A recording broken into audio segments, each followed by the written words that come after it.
Boa tarde. Está começando mais uma edição do RN Acontece. Vamos aos destaques de hoje. Rio Grande do Norte registra saldo positivo no número de empresas abertas no mês de julho e a arrecadação de impostos melhora. Ocorrências no Corpo de Bombeiros relacionadas a insetos têm aumento de 40% no estado. Hotéis começam a retomar atividades, mas com a adoção de medidas para garantir a saúde de hóspedes e funcionários. Ajudar e ser ajudado é uma das receitas para vencer os problemas causados pela quarentena. Na reportagem especial de hoje, vamos contar a história de vizinhos que se tornaram grandes amigos.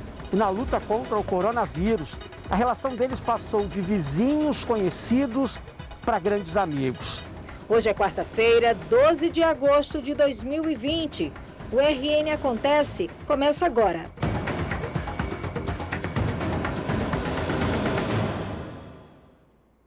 O Rio Grande do Norte registrou um saldo positivo no número de empresas abertas no último mês de julho, de acordo com o mapa das empresas, que é divulgado pelo Ministério da Economia.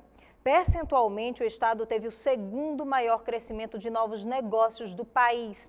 O surgimento de novas empresas refletiu na arrecadação de impostos, que registrou maior crescimento desde março, quando foram decretadas as medidas de isolamento social. Mais de 2.800 novas empresas entre matrizes e filiais foram abertas no Rio Grande do Norte no último mês de julho.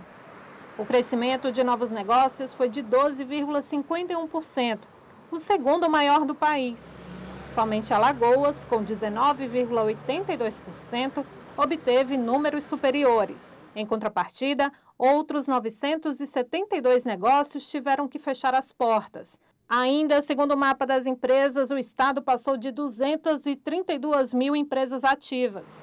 Entre as principais atividades econômicas abertas no mês de julho, na comparação com o mês anterior, o Ministério da Economia destaca os segmentos de preparação de documentos e serviços especializados de apoio administrativo e comércio varejista de artigos de vestuário e acessórios.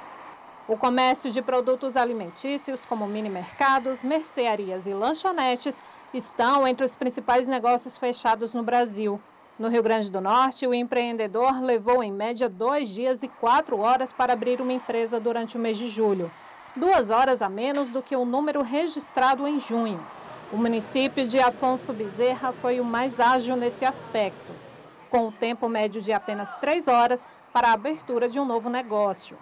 O aumento de novas empresas no Rio Grande do Norte refletiu na arrecadação de impostos, que registrou aumento de 8,1% no mês de julho. O total arrecadado foi de 478 milhões, enquanto que em junho a arrecadação foi de 442 milhões de reais. O valor registrado é o maior desde março, quando foram decretadas as medidas de isolamento social em função da pandemia do novo coronavírus.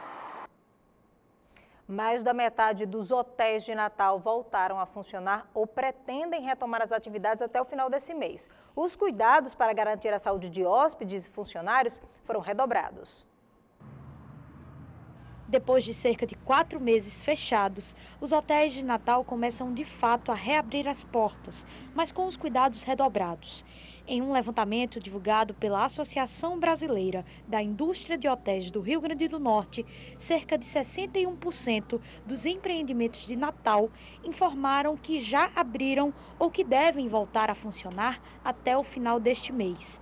Já 36% deles anunciaram o retorno das atividades para setembro. Um dos hotéis em funcionamento é este aqui em Ponta Negra. Com 139 apartamentos, este hotel está funcionando nessa primeira fase da retomada das atividades com apenas 30% da capacidade total. Por aqui, o protocolo para reabertura segura foi estudado por mais de um mês e continua sendo aprimorado a cada semana. Toda semana a gente ministra treinamentos para todos os setores junto com o RH da empresa, certo? Para eles estar realmente a par do que está acontecendo. Esse novo normal que a gente está agora iniciando é novo para todo mundo, então a gente está se adaptando sim a esse novo normal. Os cuidados começam logo na recepção: medição de temperatura, higienização das canetas. O protocolo adotado pelo hotel estabelece, por exemplo, que os quartos devem ficar fechados para higienização por 48 horas após a saída do hóspede. Dentro dos apartamentos, alguns itens foram retirados ou mesmo adaptados para que a utilização seja segura.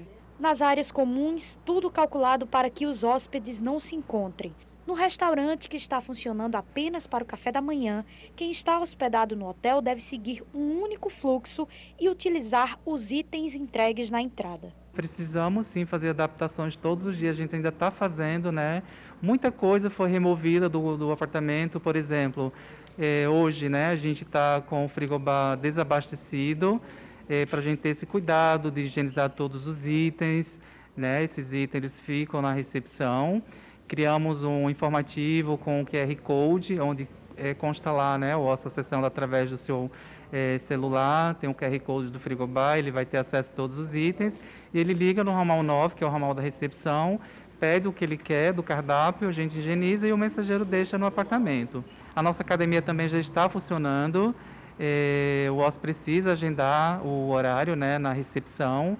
A gente libera o uso de 60 minutos, né, por apartamento, para a gente ter um intervalo de 20 minutos para higienizar todos os itens.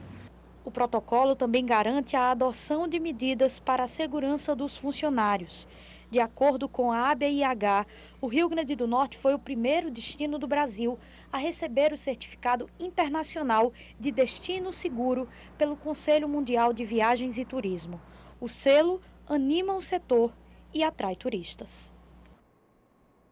O aeroporto de Natal vai passar por um novo leilão para a concessão pública no segundo semestre de 2021, segundo o governo do estado. A data foi informada pelo ministro da Infraestrutura, Tarcísio Gomes, durante uma reunião com a governadora Fátima Bezerra.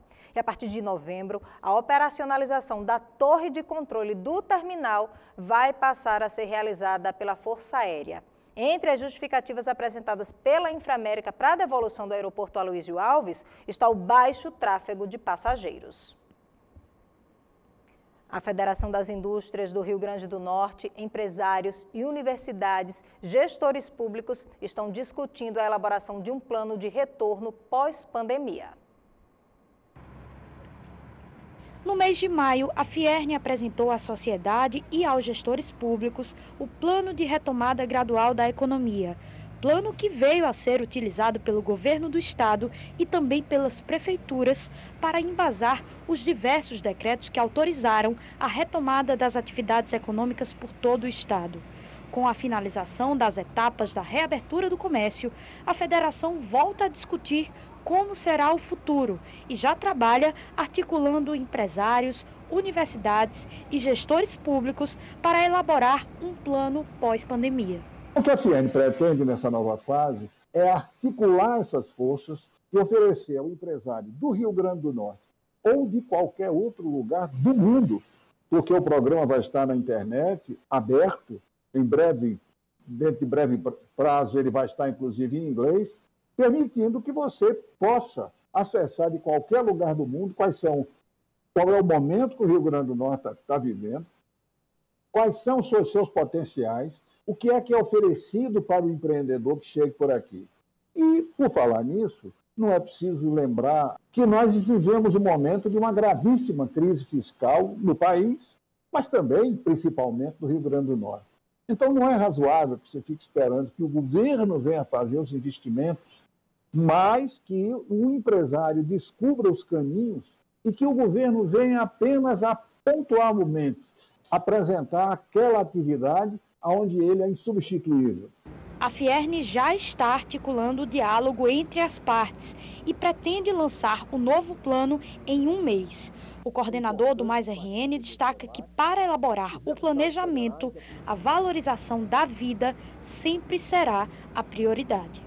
Nosso trabalho é de articulação de todas essas forças. A única coisa que nós não abrimos mão, e essa é uma orientação do presidente Amado, desde o início, é o Rio Grande do Norte e a pessoa humana como um valor prevalecente a qualquer outro. É nesse rumo que nós estamos.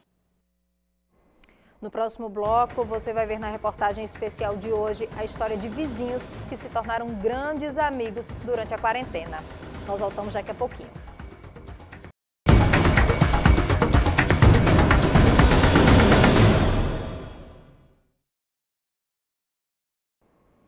O Corpo de Bombeiros do Rio Grande do Norte vem registrando aumento no número de pedidos de socorro envolvendo insetos como abelhas e marimbondos. O crescimento, comparando os 7 primeiros meses deste ano com o do ano passado, foi de quase 40%. O número de ocorrências atendidas pelo Corpo de Bombeiros relacionadas a enxames de insetos como abelhas e marimbondos cresceu do ano passado para cá. Nos 7 primeiros meses desse ano, foram 1.051 ocorrências desse tipo em Natal e nas cidades da região metropolitana. No mesmo período do ano passado, foram atendidas 753 ocorrências com insetos só aqui na região metropolitana de Natal. Se compararmos os dados de 2019 com os deste ano, o crescimento é de quase 40%. De acordo com a corporação, os chamados dessa natureza representam 1/3 de todas as ocorrências registradas. Para evitar problemas com abelhas e marimbondos, o Corpo de Bombeiros faz algumas recomendações, como evitar roupas claras, não gritar ou fazer movimentos bruscos, ter bastante atenção ao passar por locais de mata e evitar operar qualquer máquina barulhenta próximo a colmeias. O Corpo de Bombeiros também recomenda que a população acione o 193 em situações de perigo e evite espantar ou mesmo matar os insetos por conta própria. O número de aposentados pelo INSS que fazem empréstimo consignado vem crescendo nos últimos meses. Metade da aposentadoria do Antônio está comprometida com empréstimos consignados. Na pandemia, esposa e filhas tiveram redução salarial e ele precisou de mais dinheiro para ajudar a família. E não é para pegar e comprar um supérfluo e tal, é para cobrir contas vencidas. Um pai que é aposentado e o filho pede, ele, com certeza, ele não vai pensar 2 vezes. Neste ano, o 13º de aposentados e pensionistas do INSS foi pago nos primeiros meses da pandemia, para compensar a redução de renda de muitas famílias.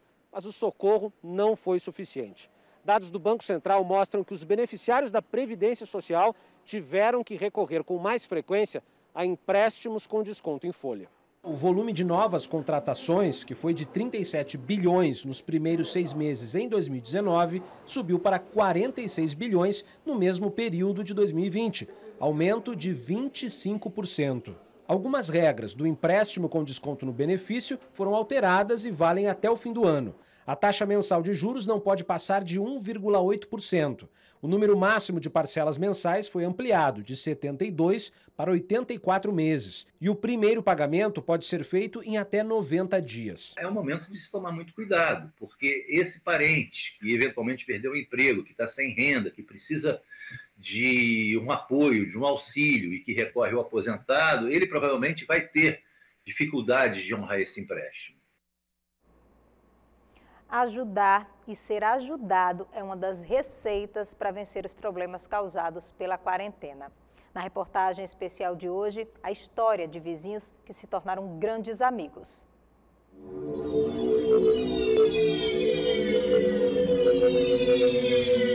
Hoje você vai conhecer a história da Janaína, do Vanderlei, da Kelly, do Gilmar e da Eunice.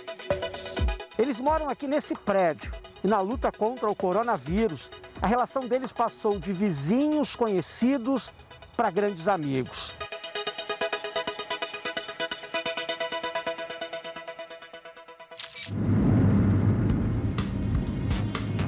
No dia que conhecemos a Janaína, ela já estava bem melhor, mas poucas semanas antes, ela tinha recebido o resultado do teste que a deixou baqueada. Ela foi contaminada e teve parte do pulmão comprometido. Em 30 segundos, eu passei da segurança da minha casa para o pânico de ter que precisar ir para um hospital. Apavorada, ela foi do posto de saúde até o prédio onde mora, desviando de todo mundo. Eu tinha medo de passar do lado das pessoas e contaminar mais pessoas, né? Ser uma disseminadora do vírus. No trajeto mesmo, decidiu avisar o zelador. Oi, Gilmar. Desculpa te mandar mensagem essa hora. Não melhorei, fui lá no postinho e deu que eu tô com Covid mesmo. Ele saiu desinfetando tudo. E a gente ficou em alerta com isso tudo. A gente se sente balançado mesmo. Janaína se trancou dentro de casa para seguir as recomendações médicas. Você sentiu medo de morrer? Muito. Eu tenho um filho adolescente.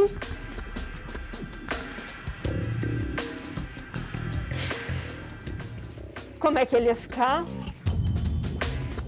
O prédio inteiro foi avisado. Os moradores começaram a viver esse momento de tensão, de angústia, todo mundo querendo saber quem era, como agir, todo mundo com medo de pegar também. Quando a gente começa a ver que está chegando muito perto, assim, da gente, a gente acaba ficando um pouco assustada. Eu tenho um filho de 6 anos e ele tem problema de respiração. Ele tem bronquite asmática. A Janaína mora sozinha e você nem imagina como foi importante a ajuda dos vizinhos do prédio na recuperação dela. Cada um com a sua história. Histórias que, diante do pavor, foram se cruzando em meio a uma explosão de problemas. A Eunice, do primeiro andar, teve que parar de trabalhar porque teve crise de pânico 1 ano atrás. E no começo da pandemia, os sintomas se agravaram. A primeira coisa que passa na cabeça da gente é que a gente vai morrer. Taquicardia, palpitação, sudorese, falta de ar, vômito, né? Tem momentos em que desregula tudo. Ela tem 42 anos e ainda está em tratamento.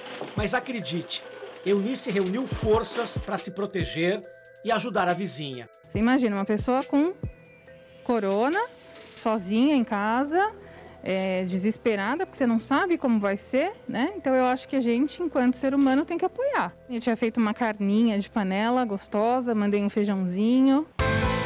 O Vanderlei e a Kelly passavam horas conversando com a Janaína por chamada de vídeo, para ela não se sentir só, não entrar em desespero. E aí um reflexo da pandemia veio também bater a porta do Vanderlei. Ele foi demitido da empresa onde trabalhou por 22 anos.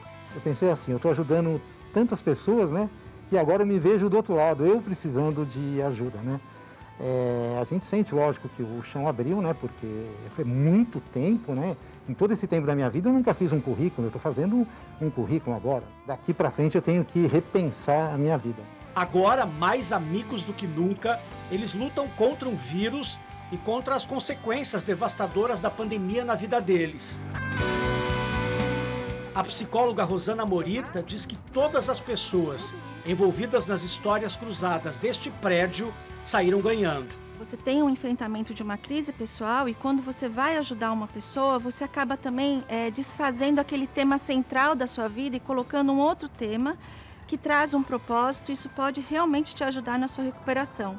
Na hora de enfrentar o desconhecido, é importante não estar só. Nesse momento de enfrentamento de crise, de pandemia, o que a gente tem visto com maior frequência são realmente os distúrbios de depressão e ansiedade. Mas um movimento simples, você levar uma comida, você deixar umas flores na porta, você ligar, interfonar para saber como ela passou o dia, dizer eu estou aqui, já tem um significado enorme.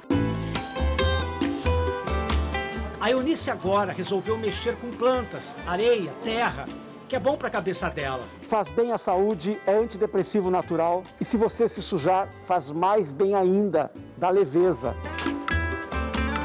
Paisagista há 30 anos, o João tem notado uma mudança nas pessoas. Elas sentem falta justamente da natureza, seja com um vaso, uma horta, um jardim, uma área que as pessoas possam realmente curtir, cuidar e ocupar a mente. Um vaso já é suficiente, né? A gente tem as suculentas, são pequenas espécies, são vasinhos de suculentas e as pessoas colecionam suculentas, é muito barato. Custa R$2, R$3, R$5. Então é algo que é para todo mundo. A pandemia está fazendo com que a gente olhe para plantas, árvores e céu de outra maneira. Afinal, toda ajuda nessa travessia será sempre bem-vinda. Se o barco vira, eu não sei nadar. Seu canoeiro venha me passar para o outro lado de lá. Como as crianças estão lidando com as emoções do confinamento e da pandemia? É o que vamos contar amanhã. Finalzinho do RN acontece, mas já tem tempo ainda da gente falar dos números da Covid-19 aqui no estado. O Rio Grande do Norte ultrapassou a marca de 2.000 mortes. São 2.017 vítimas da doença no estado. No boletim mais atualizado da Secretaria de Saúde, são 56.572 casos confirmados. Em relação aos leitos, até amanhã de hoje, a taxa de ocupação era de 61%. Já a taxa de transmissão da doença deu uma reduzida, agora é de 0,8%, e 31 municípios estão na zona de perigo. O RN acontece, fica por aqui. Você acompanha agora o programa Espaço Cidadão com Robson Carvalho. Uma ótima tarde, até amanhã.